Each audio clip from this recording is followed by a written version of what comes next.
Vida después de la muerte. La vida después de la muerte es la creencia de que la parte esencial de la identidad o el flujo de conciencia de un ser vivo continúa después de la muerte del cuerpo físico o espiritual. Siempre en la conciencia de las personas quedan muchas dudas. ¿Hay algo que nos espera más allá?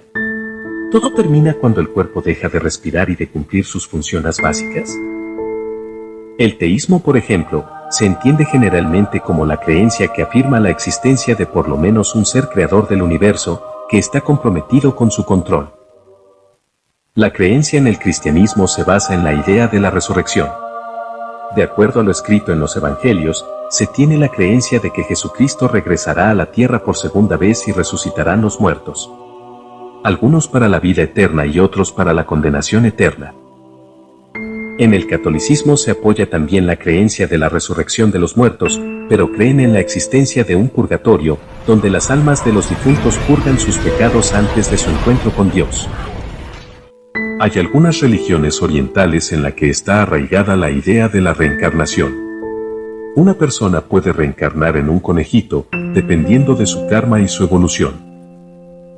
Esa idea sobre el karma tiene que ver con la energía derivada de los actos de cada individuo que durante su vida va desarrollando, lo cual condiciona cada una de sus sucesivas reencarnaciones hasta alcanzar la perfección. ¿Qué dice la ciencia al respecto? Kim Tucker y Jennifer Penbercy son profesores de psiquiatría en la universidad.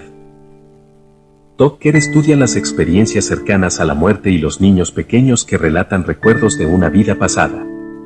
Penbercy estudia tanto las experiencias cercanas a la muerte como las comunicaciones posteriores a la muerte, o las personas que dicen haber sido visitadas por un ser querido fallecido. En fin, no sabemos todavía de un caso en el que alguien haya regresado después de morir. Su investigación nos ha convencido de que hay una conciencia más allá de nuestra realidad física, comentaron en una conferencia en Austin, Texas. Hay más que la idea de que simplemente vivimos en este cuerpo y morimos y eso es todo, dijo Penbercy. Los investigadores no hacen afirmaciones radicales sobre el cielo o la reencarnación.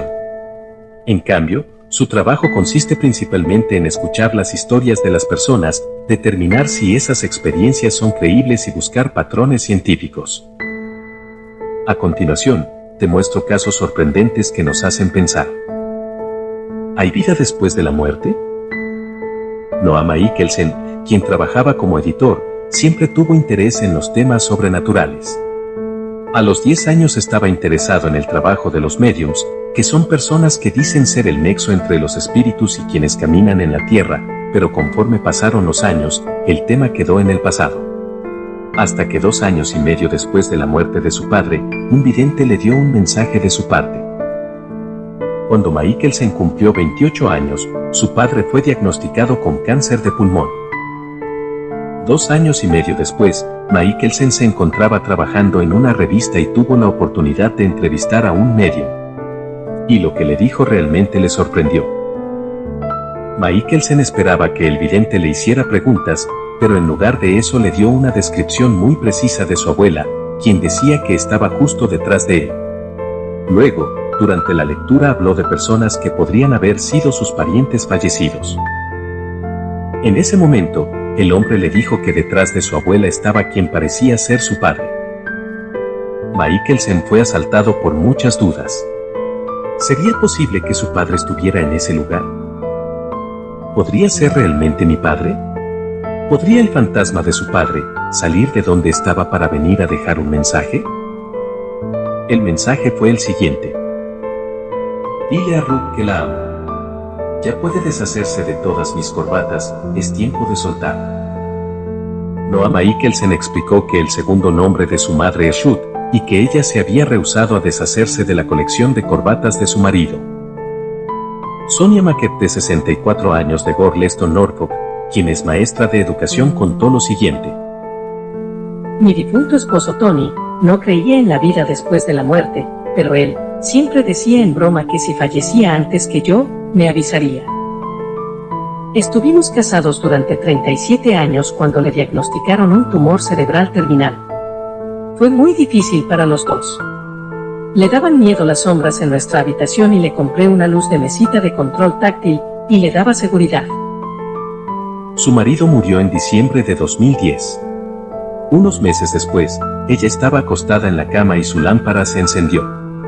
Había que tocarla 3 veces para lograr que se encendiera, pero se había iluminado por completo sin que nadie la tocara en absoluto. Entonces dije en voz alta, está bien, sé lo que intentas decirme, pero ahora estoy un poco asustada. Nunca volvió a funcionar mal. Estaba segura de que si su marido se manifestaba, lo haría a través de esa luz. Y eso fue justo lo que hizo. Una persona quien no quiso dar su nombre comenta que tuvo que someterse a una cirugía muy difícil. Durante la intervención comenzó a sangrar y estuvo en un estado de muerte clínica durante varios minutos. Me desperté en un lugar que parecía el espacio, pero no había estrellas ni luz. Ni siquiera estaba flotando, tan solo tenía conciencia de estar ahí. Tampoco sentía frío, calor, hambre o cansancio, sino algo más neutral y pacífico. Sabía que una luz cercana me atraía, pero no tenía ninguna necesidad de ir hacia ella en ese momento. Recuerdo haber pensado en mi vida, pero no como si fuese un montaje o una sucesión de fotografías, sino como si estuviese vagando entre las páginas de un libro. Sea lo que fuere, sigo teniendo miedo a morir, pero no me preocupa el que pasará después. Otro testimonio nos dice que un hombre llamado Eric Méndez, al ir conduciendo su motocicleta, sufrió un accidente a más de 80 kilómetros por hora. El impacto fue tremendo. Los médicos le dieron por muerto durante el traslado al hospital. Tan solo recuerdo haberme caído en la carretera y que todo se volvió negro y silencioso. No me dormí porque pasó algo verdaderamente extraño. Abrí los ojos y me encontré a mi hermano sentado cerca de donde yo estaba. Él había muerto por sobredosis hacía ya unos años. Miraba su reloj y me decía algo así como, van a llegar pronto. Me gustaría poder dar más detalles, pero honestamente no recuerdo mucho más sobre el incidente. A medida que los pacientes de un hospital se acercaban a la muerte, muchos tenían sueños y visiones de seres queridos fallecidos, que regresaban para consolarlos en sus últimos días. Un día, en 2005, una paciente moribunda llamada Mary tuvo una de esas visiones. Comenzó a mover los brazos como si meciera a un bebé, arrullando a su hijo que había muerto en la infancia décadas antes. La mujer hacía todo como si realmente tuviera a su bebé en brazos y horas después falleció. En otro caso, Ruth Murray durante 6 meses encontró consuelo enviando mensajes de texto al número de teléfono que pertenecía a su hermano Mike, como una forma de mantenerse cerca de él después de su muerte. La mujer de 36 años de Minneapolis, Estados Unidos, nunca esperó una respuesta. Era solo su forma de mantenerse conectada con su hermano mayor. Así que a fines de septiembre, recibió un mensaje de texto en su teléfono desde el número que había agendado por años como Protabo, que era un apodo cariñoso que le decía a Mike. Se quedó sin palabras.